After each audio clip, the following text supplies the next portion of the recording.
Hi everyone, Vince Oldre, Certified Financial Planner, and I want to talk to you why mutual funds can be bad for your retirement. Now, not all mutual funds are bad, but some could be bad for your retirement. And before we understand why they might be bad, we also have to understand how mutual funds became in existence to begin with. Now, mutual funds started because people like you wanted to invest in the market, but you didn't have a lot of money to be diversified. So if you only had $100 to invest every single month, it was pretty hard to diversify amongst thousands of different stocks. And that's where the mutual fund was giving you the ability to do that.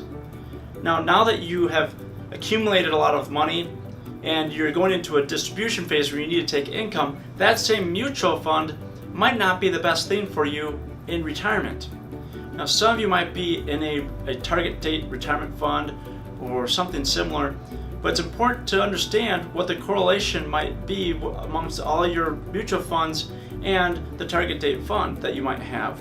And the reason why you want to understand the correlation and the risk that you have is to understand what will happen in the next stock market crash or the next economy crash. So you might not be diversified as much as you think, because one mutual fund over here might own the same stock in this mutual fund over here. And that's why you might not be as diversified, so you might have a false sense of security about your diversification. So why should you care? Well, think about this. If I own Apple stock over here, and this mutual fund owns Apple stock over here, and Apple goes down, well, that means both of your mutual funds are going to go down.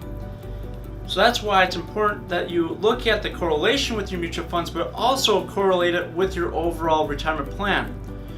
You have now maybe $100, $200, $300, maybe $1 million, $2 million, $3 million, $10 million saved, and you should be investing differently than the person that only has $100 a month.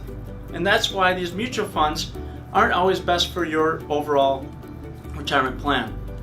And that's why what we recommend is using a portfolio that's going to work with your retirement plan. The portfolio should be designed around you and your goals and your needs and your risk and your income.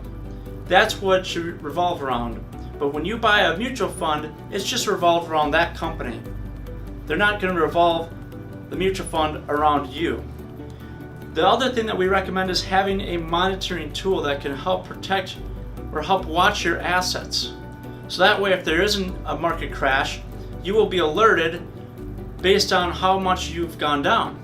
And that's why we use a tool called WealthGuard to do that. Now, we can set up WealthGuard for you. There's no cost, there's no obligation. All you have to do is just come in and visit with us, and we'll set up WealthGuard for you so you can be looked after right away. So that's how we help our clients. But what I say to everybody is, if you don't use WealthGuard, find some other tool that will help you or help monitor your own assets. But as you can see, mutual funds, they can be bad for your retirement. They're not bad for everybody, but they can be bad for your retirement if you're not careful and not knowing what to look for. I appreciate you watching here today, and I look forward to seeing you next time.